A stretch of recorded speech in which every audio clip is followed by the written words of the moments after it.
आज सकाळपासून नाशिकहून मुंबईकडे येणारी रेल्वे वाहतूक खोळंबली आहे। गोरखपूर एक्सप्रेसचं इंजिन पाडळीजवळ बंद पडलंय, त्यामुळे नाशिकहून मुंबईकडे येणाऱ्या अनेक लांब पल्ल्याच्या गाड्या अडकून पडल्यात। रोज प्रवास करणारे हजारो प्रवासी नाशिक रोड स्टेशनवर खोळंबल्यानं तिथं मोठी गर्दी निर्माण झाली आहे। इंजिन दुरुस्त करण्याचं काम सध्या या ठिकाणी सुरू असून लवकरात लवकर सेवा सुरू करण्याचे रेल्वेचे प्रयत्न सुरू आहेत, पण गाड्या खोळंबल्यानं उत्तर भारतातून येणाऱ्या लाखो प्रवाशांचे अतोनात हाल होताना दिसत आहेत।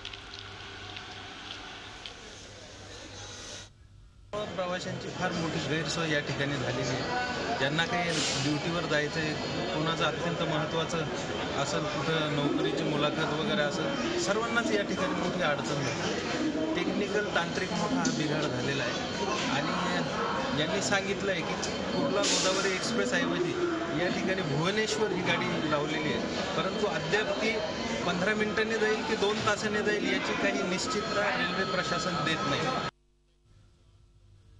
आणि या संदर्भात अधिक माहिती देण्यासाठी आलाय, आणखी किती वेळ लागेल या ठिकाणची वाहतूक सुरळीत सुरू होण्यासाठी? गोरखपूर एक्सप्रेसचे जे चाकं आहेत ते चाकं या ठिकाणी जाम झाल्याचं सांगितलं जात आहे आणि त्याचबरोबर इंजिनही त्यामुळे साथ देत नाहीये आणि त्यामुळे हे संपूर्ण काम करण्यासाठी किमान दुपार होईल असं म्हटलं जात आहे।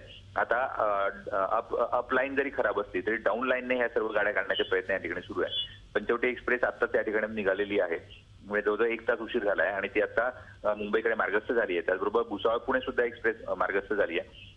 नशिबानं डाऊन लाईनला आता 12-1 वाजेपर्यंत जास्त ट्रेन्स नसल्यामुळे आता या सर्व ट्रेन्स काढण्याचे प्रयत्न इकडून सुरू आहेत आणि दुपारपर्यंत ही संपूर्ण सेवा सुरळीत होईल असं रेल्वे प्रशासनाचं म्हणणं आहे। तर एकूणच दुपारपर्यंत ही वाहतूक या ठिकाणची सुरळीत सुरू होईल अशी माहिती समोर येते। धन्यवाद योगेश, दिलेल्या सविस्तर माहितीबद्दल।